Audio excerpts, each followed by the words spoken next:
Queridos hermanos, una alegría de volver a compartir la palabra de Dios y lo que ella nos va orientando en nuestra vida, especialmente la vida del matrimonio.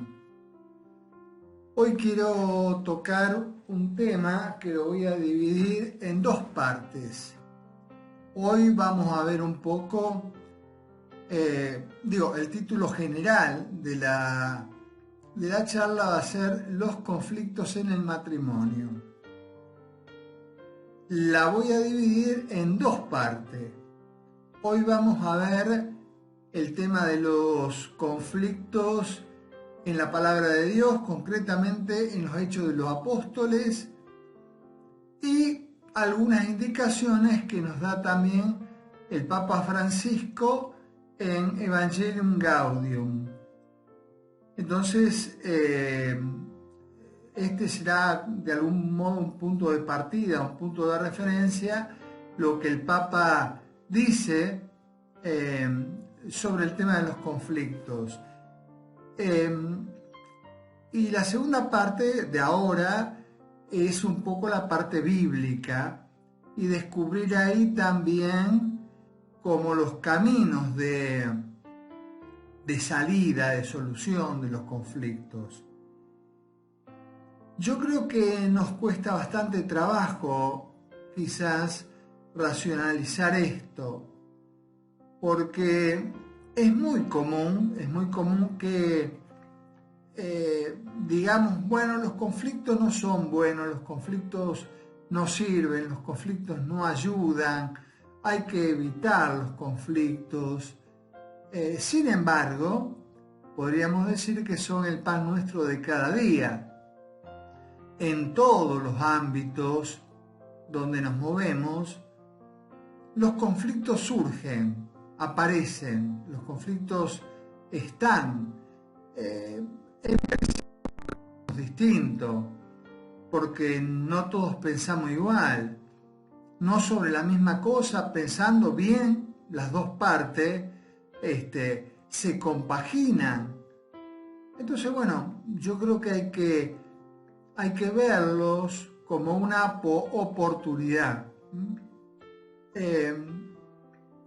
Me parece que salir de la idea de que el conflicto es malo, negativo, destructivo, y pasar a una idea del conflicto como una oportunidad, el conflicto como un acontecimiento que tiene que ayudar a crecer. Y por eso que el Papa en la Evangelium Gaudium, en el número 226, hago un paréntesis, yo voy a dejar abajo, en el link de esta charla, los textos que voy a usar. Bueno, el Papa dice que, los conflictos no pueden ser ignorados o disimulados, sino que el conflicto o los conflictos han de ser asumidos, es decir, hacerse cargo de una situación conflictiva, en la medida obviamente que esté involucrado, y sobre todo si lo vemos objetivamente en el matrimonio, siempre los esposos van a estar involucrados en los conflictos. Acá aprovecho para decir una cosa. En la próxima charla, en la segunda parte de los conflictos, me voy a referir solo y estrictamente a los conflictos matrimoniales, o sea, conyugales. No voy a entrar en la parte de conflictos familiares, sociales, no, porque me interesaría apuntar a lo que tiene que ayudar a crecer a la vida en común en el matrimonio. Entonces, toda charla, todo tema tiene sus límites. En cuanto a este va a ser el límite, que va a estar dirigida o está dirigida especialmente a los cónyuges. Bueno, el Papa en la encíclica Evangelium Gaudium va a hablar de las actitudes o la postura que suele haber ante los conflictos. Y dice que, bueno, algunas personas simplemente miran y siguen adelante como si nada pasara.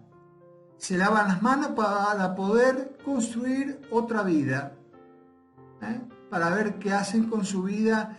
Por lo tanto, el conflicto les pasa enfrente o al costado y la actitud es la indiferencia. Otros, digamos, entran de tal manera en el conflicto que quedan prisioneros, pierden el horizonte. El conflicto los atrapa y podríamos decir que pasa como a gustarle el conflicto, pasa como a fomentarse el conflicto. Y esto sobre todo lo vemos en el ámbito social, ¿no? Y hay una tercera manera, dice el Papa, de ponernos frente a los conflictos. Y sería como la más adecuada. Y sería la actitud de situarse ante el conflicto.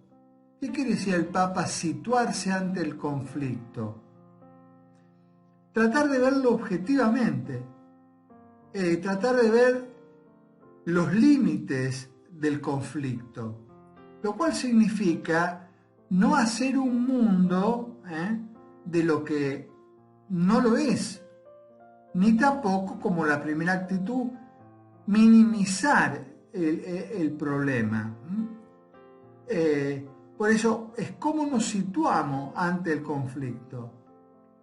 Y por eso dice que esta tercera manera es aceptar sufrir el conflicto. Digamos, el conflicto en el momento se sufre por algo propio o por lo del otro, o por la postura del otro. Es decir, hay una situación de sufrimiento. Nadie es feliz frente al sufrimiento. Entonces, ese sufrimiento nos tiene que ayudar para resolverlo y transformarlo en el eslabón de un nuevo proceso. Resolverlo, que sería como lo inmediato, y segundo, incorporarlo a la vida, transformarlo en un nuevo eslabón de un nuevo proceso. Y acá el Papa cita muy lindo de Mateo 5:9, felices los que trabajan por la paz. Bueno, porque de ellos es el reino de los cielos. Entonces, me parece que para ampliar esto que nos dice el Papa, sería bueno tal vez leer en Evangelium Gaudium todo la parte de los conflictos que va del número 226 al número 230. Bueno, ahora, después de ver esto del Papa, que es muy iluminador, que sabemos que siempre nos ayuda, me parece que tenemos que dirigir ahora la mirada desde la palabra de Dios y de la relación humana, que no existe sin conflictos. Y los conflictos, hay que tener en cuenta, tienen solución cuando los enfrentamos y buscamos la voluntad de Dios.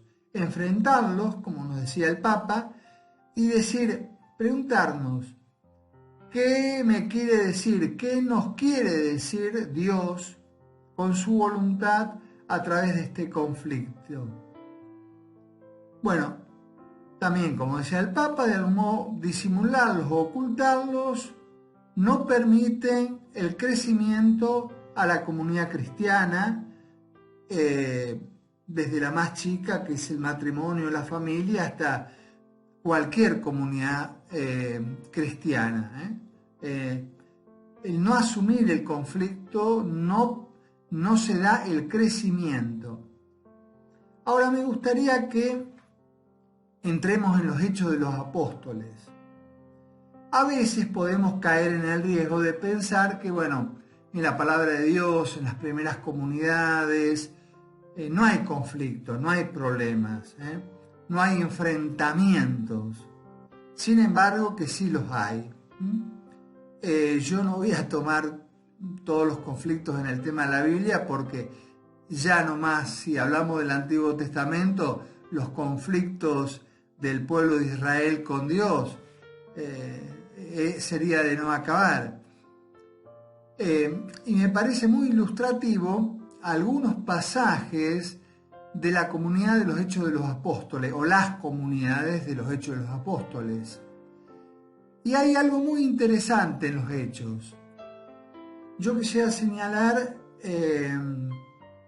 sobre todo un texto, ¿no? Del capítulo 2, los versículos 41 al 47. Ahí se nos muestra que la vida en común, la vida de comunidad, la vida en común, era una vida casi perfecta. Casi no existían los conflictos. Aparentemente Lucas, que escribe los Hechos, conoció una primera comunidad así. Incluso, si vemos un poco más adelante, en el capítulo 4, al principio, desde el 1, vamos a ver que la comunidad, dice, tenía un solo corazón y una sola alma. Incluso ponían todo en común, ponían los bienes, y ahí se muestra alguien que tenía mucho dinero y vende su campo, vende todo y lo pone a disposición de los apóstoles. Es decir, un solo corazón y una sola alma, como la comunidad perfecta ya, como si de entrada no hubiera existido o no hubiera a la vista ningún tipo de conflictos. Sin embargo, esto no duró mucho. Lucas, cuando escribe los Hechos, fíjense que en el capítulo 5, inmediatamente del cuarto, obviamente, de esto de que decía que tenían todo un solo corazón, una sola alma, tenían todo en común, aparece el episodio de Ananías y Zafira en Hechos 5. ¿Qué sucede aquí? Sucede que Ananías y Zafira también eran gente, podríamos decir, para su época adinerada, porque tenían un campo. Los Hechos dicen que Ananías y Zafira, un matrimonio, bueno, va y vende el campo. ¿Y qué hace? Vende el campo y en la reflexión de Ananías y Isaías se quedan con una parte del dinero y la otra parte del dinero la ponen a los pies de los apóstoles como signo de desprendimiento. Y acá sucede algo realmente grave, ¿no? Porque este es un conflicto muy grave. ¿Cuál es el problema? El problema es que Ananías y Zafira deciden quedarse con una parte de ese dinero. Y uno dice, bueno, está bien, era de ellos el campo, tenían derecho. Pero bueno, acá es otro el problema. Cuando se presentan a los apóstoles y entregan el dinero, como si fuera todo, en realidad el problema aquí radica en la mentira. En la mentira. Por eso que Ananías y Zafira terminan muertos. No por castigo, sino que en el libro de los Hechos de los Apóstoles nos lleva a descubrir o a volver a encontrarnos con que la mentira, porque está asociada al padre de la mentira, que es el diablo, el mal, es causa de muerte. Es decir, la mentira siempre conduce a la muerte. ¿Y esto por qué? Porque la mentira está asociada, unida al padre de la mentira. Entonces, acá hay algo muy importante que me parece que podemos como rezar, meditar mucho, ¿no? En el matrimonio, cuando media la mentira, cuando la mentira entra en el matrimonio, chica o grande, chica o grande, primero, los conflictos no se solucionan. Segundo, los conflictos se van a agravar, porque la mentira nunca tiene fin. Como decía alguien, si yo miento, estoy obligado a continuar mintiendo para cubrir la mentira. Entonces la mentira no tiene fin. Entonces un matrimonio que vive sobre todo en la fe, todo matrimonio debería ser, ¿no? Un matrimonio que vive en la fe nunca tiene que permitir que la mentira entre en sus vidas. Por más chiquita que sea, es siempre mejor, es siempre más constructivo la verdad aunque duela. La verdad aunque de algún modo nos quite algo, ¿no? Y esto es responsabilidad también. Cuando uno dice la verdad, se hace cargo de un error que cometió o de lo que provocó el conflicto, ¿no? Entonces, recordemos esto. La mentira tiene un padre, un mal padre, y no nos tenemos que dejar nunca arrastrar, y menos en la vida conyugal, por la mentira. Bien, para ver cómo continúan los conflictos en los Hechos de los Apóstoles, y acá solamente señalo algún capítulo. Si ustedes leen los Hechos de los Apóstoles conscientes, atentos, van a encontrar muchos otros conflictos. Bueno, el otro conflicto, inmediatamente al capítulo 5, en el capítulo 6, y bien al principio del capítulo, que va básicamente del 1 al 6, Hechos 6, del 1 al 6. Y acá surge un conflicto muy serio en la comunidad, por la tensión de la viuda de los helenistas. ¿Qué significa esto? Vamos a aclararlo. Muchos judíos que estaban en la diáspora, se llama, que los padres, los abuelos habían sido exiliados y no volvieron, después, podríamos decir, los hijos, los nietos volvieron y se convirtieron a la fe, o ya venían de su lugar de origen convertidos, porque los apóstoles ya estaban haciendo un trabajo misionero. Entonces dice que dentro de esta gran comunidad había como dos sectores: la comunidad de los judíos, propiamente dicho, o sea, de los que siempre vivieron en Jerusalén, y los judíos que habían venido de la región de los helenistas, de los griegos. Bueno, y dice el texto que el conflicto surgió a raíz de que las viudas de los helenistas no eran atendidas, es decir, no eran protegidas en la comida, en dónde vivir, etcétera, es decir, en las necesidades más básicas. Entonces dice que se armó un conflicto, que el texto griego estrictamente indica que no era un conflicto así de palabras que se cruzaron, sino un conflicto que llevó casi a la agresión, casi a la violencia.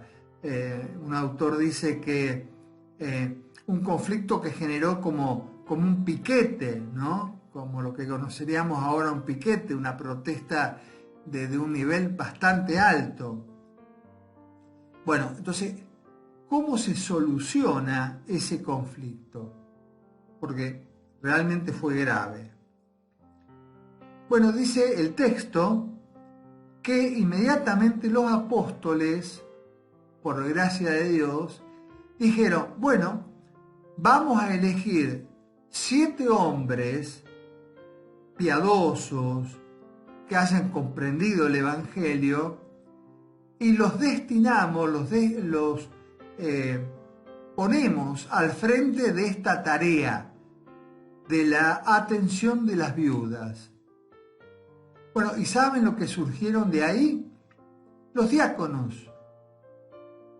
Nombraron a los primeros 7 diáconos que tenían este servicio de la caridad. Pero yo quiero rescatar esto, ¿no? Y es la capacidad creativa de los apóstoles de solucionar los problemas. Por eso que también, aplicando esto al matrimonio, yo creo que tienen que ser primeramente muy creativos cuando surge un conflicto. Creativo significa decir, bueno, ¿cuál es la solución más próxima que tenemos?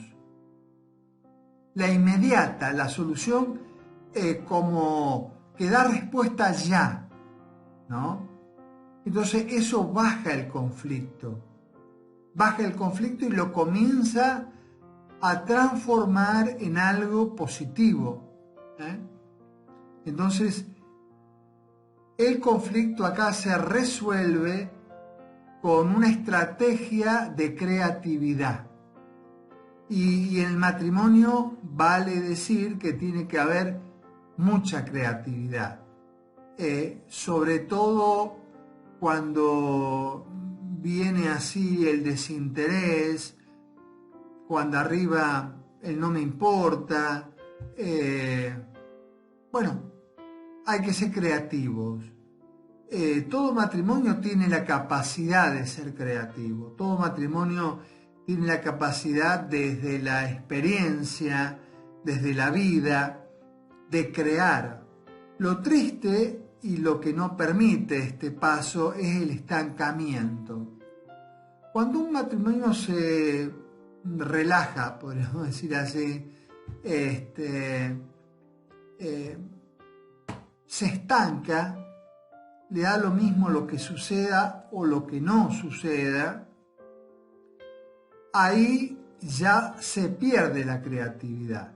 Ahí ya no, ¿para qué voy a gastar tiempo, esfuerzo? ¿Para qué hacer esto? ¿Para qué hacer lo otro? Si total no vale la pena, ¿no? Entonces se inhibe la capacidad de ser creativos. Y esto no trae nada bueno, Como el libro de los Hechos que acabamos de leer, el conflicto de la comunidad, que si no se era creativo, la división, hoy está de moda el tema de la grieta, hubiera sido peor, hubiera sido terrible, ¿no? Inmediatamente se hubieran podido haber separado las comunidades, ¿no? Sin embargo, gracias a la creatividad de los apóstoles, y yo creo que como podríamos decir un don del Espíritu Santo, fueron capaces de ser creativos y salir adelante generando a los diáconos. Bueno, también ustedes en el matrimonio generen cosas que los motiven, que los haga salir rápido de los conflictos, ¿no? Bueno, y esto también recemos para que en la iglesia no dejemos de ser creativos. En la iglesia tenemos que ser creativos porque hay muchas situaciones que requieren urgente una mirada nueva y una creación nueva, ¿no? Bueno, recemos también no solo por los matrimonios, sino por toda la iglesia. El otro texto al que me quería referir era el texto de Hechos 15, 36, 40. Bueno, explico previamente lo que sucedió en este texto. Es el texto de Pablo y Bernabé. Pablo y Bernabé, primero recordemos, Bernabé fue el que presentó a Pablo después de su conversión a la comunidad cristiana y se mantuvieron muy unidos. Realmente eran dos apóstoles muy unidos y muy unidos también en la misión. En la misión estuvieron muy unidos. Bueno, salen de misión. Esto es en capítulo 12. Salen de la misión Pablo y Bernabé y lo llevan a Juan Marcos. Marcos el evangelista, era Juan Marcos. Se lo conoció después como Marcos. Se lo llevaron a Marcos y en el camino, en un punto del camino, Marcos, no sabemos por qué, Lucas no lo dice en los hechos, Marcos se vuelve a Jerusalén. Bueno, Pablo y Bernabé continúan la misión que les va muy bien, ¿no? Luego que terminan esa primera misión, vuelven a Jerusalén, están todos juntos y deciden salir otra vez a misionar. Pablo y Bernabé dicen, bueno, tenemos que salir nuevamente a hacer otro camino. Entonces Bernabé decide, sin consultarlo a Pablo, llevar nuevamente a Marcos. Cuando Pablo se entera de que Bernabé había convocado a Marcos, bueno, se produce una discusión, podríamos decir, un conflicto muy serio, realmente muy serio. Ustedes leen los Hechos de los Apóstoles, el capítulo 15, del 36 al 40. También, otra vez acá, los textos en español no reflejan lo que reflejan las palabras griegas. Acá el conflicto llegó a estar entre Pablo y Bernabé, llegando a tal punto que prácticamente, como decimos nosotros, agarrarse a las piñas, es decir, hacerse daño, ¿no? Entonces, bueno, directamente se separan. Pablo toma a Silas y se va. Bernabé toma a Marcos y se va para otro lado. Bueno, esto queda así. Y aparentemente Lucas no muestra cómo se resuelve este conflicto. Sin embargo, hay dos textos que nos indican posteriormente y fuera de Jerusalén que Pablo y Bernabé se reconciliaron, superaron el conflicto, incluso con Marcos. Y esto es importante resaltar los textos. Primero en 2 Timoteo del 4 al 11, el capítulo 4, 11, cuando Pablo está en el fragor de la misión, pide que le traigan a Marcos. Dice Pablo, bueno, por favor tráigame a Marcos porque me va a ser muy útil, dice Pablo. ¿En qué sentido útil? Bueno, en el sentido misionero, lógicamente, y Marco era alguien que ya estaba recopilando las palabras de Jesús. Entonces, digamos así, hay un acercamiento, ¿no? Hay un acercamiento, una reconciliación, una superación del conflicto, ¿no? Y después también en 1 Corintios, el capítulo 9, en el versículo 6, que, bueno, ahí si lo leemos todo el capítulo vamos a ver también otro conflicto, ¿no? Un conflicto de Pablo y Bernabé con el resto de los apóstoles, ¿no? Y se muestra en este versículo y en el capítulo en general de 1 Corintios 9:6, que Pablo y Bernabé están trabajando juntos, ¿no? Volvieron a reencontrarse. Bueno, y esto también en toda comunidad pueden suceder conflictos graves, ¿no? Entonces, que tienden a una separación, ¿no? Y cuando pasa el tiempo, yo creo que se pueden ver más objetivamente las cosas y se puede superar el conflicto. Y acá esto pasa mucho en las comunidades. Alguien se va porque se enojó por esto o por lo otro, ¿no? Y el paso siguiente, que es la reconciliación, que es la superación del conflicto, muchas veces no está, ¿no? Y eso es una pena porque se gasta tiempo, esfuerzo, se gasta vitalidad de las comunidades, ¿eh? Bueno, y de esto se podría hablar muchísimo, ¿no? Pero traten de verlo cómo también esto se aplica a la vida del matrimonio, ¿no? Cuando hay cerrazón, cuando cerramos el corazón al otro, cuando cerramos el corazón frente al problema, y bueno, es como que la alternativa es solamente la separación, ¿no? El ir, digamos, yo voy por este camino, vos vas por el otro, ¿no? Como Pablo y Bernabé. Digo, ojalá este conflicto que, como acá, tan grave, se solucione, ¿no? Se encuentre un camino donde, digamos, lo más importante se soluciona en Dios. Y acá lo vamos a ver ahora, lo vamos a ver brevemente porque es muy importante.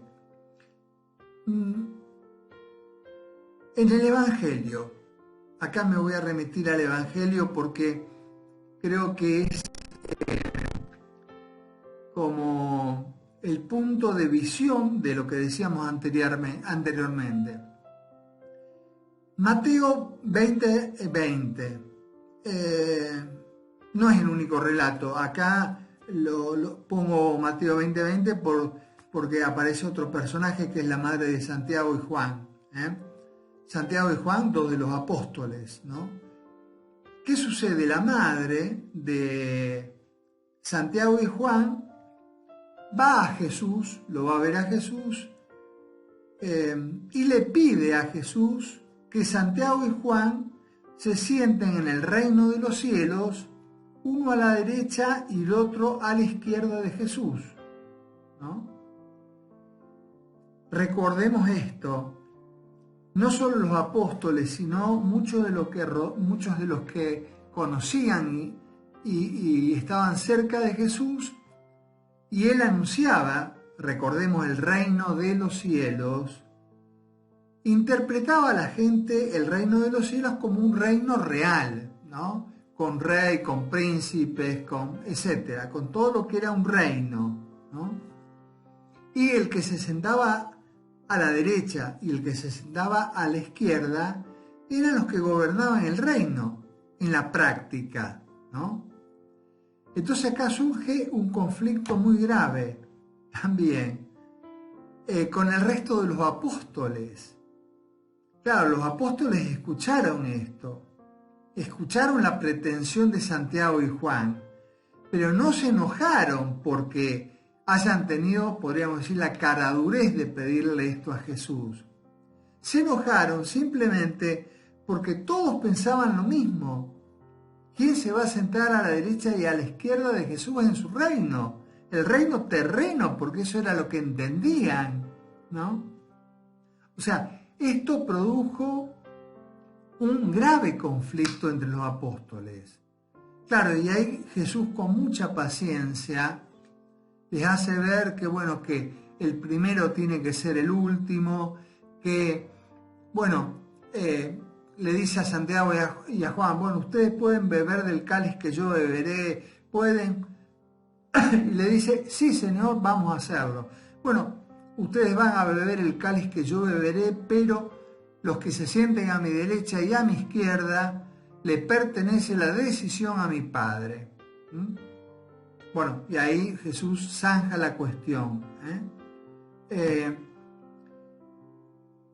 ¿Cuál es, a ver, el nudo por el cual parecería que el conflicto no se resuelve? Simplemente porque la mirada de los apóstoles se mantuvo al nivel de ellos. Para resolver el conflicto acá, la mirada tiene que estar puesta en Jesús. Si frente al conflicto matrimonial, por ejemplo, no se pone la mirada en Jesús, o sea, desde lo que Jesús quiere poner en nuestro corazón, ¿no? El conflicto queda limitado a lo humano, a intereses humanos, y no ya al verdadero interés de qué es la voluntad de Jesús, la voluntad de Dios, ¿no? Entonces, lo que Jesús dice, ¿no? Busquen primero el reino de Dios y su justicia, el resto les va a ser dado como añadidura, ¿no? Y yo creo que esto es lo que se aplica acá. Perder el objetivo, la mirada desde el cual podemos ver toda nuestra vida, ¿no? Toda nuestra realidad. Bien, acá frente al conflicto, cualquiera de los conflictos que hemos hablado, y de un modo muy especial es interesante en el matrimonio usar una herramienta. Hay muchas herramientas y lo vamos a ver, para el tema de los conflictos. Pero una herramienta que propone Jesús, y la propone no como algo optativo. Esta herramienta que propone Jesús no es optativa, es mandatoria. Y es Mateo 18 del 15 al 22, que las Biblias titulan corrección fraterna. Si tu hermano peca, ve y díselo. Si no te hace caso, llama a un hermano que también conozca la situación y díganselo, háganle ver. Si no le hace caso, díganlo a toda la comunidad para que la comunidad sepa y le haga ver su error. Y si no le hace caso a toda la comunidad, bueno, consideren un pagano. Bueno, la corrección fraterna es un instrumento, una herramienta muy apta en el matrimonio. Y cuando se corrige al otro, no se hace de la postura como quien está más arriba. La corrección fraterna, y ya lo vamos a ver más adelante, es simplemente la presentación de los hechos. Cuando yo corrijo a mi hermano, no lo hago porque yo sea mejor. Lo hago porque tengo que mostrarle un hecho concreto que está mal.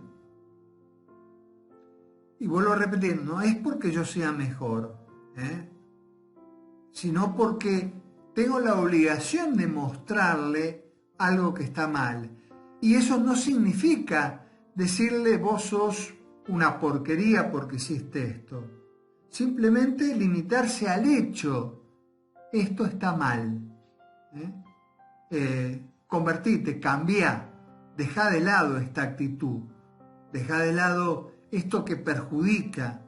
Y en el caso del matrimonio, la corrección fraterna es decir, bueno, deja de lado esto que me daña y te daña a vos. Bueno, queridos amigos, hasta aquí he tratado de ver los conflictos desde alguna sugerencia del Papa y de algunos textos muy interesantes de la palabra de Dios. Y yo creo que esto nos tiene que ayudar a abandonar la idea de que el conflicto es malo, sino que el conflicto es una oportunidad, como dice el Papa, si es asumido.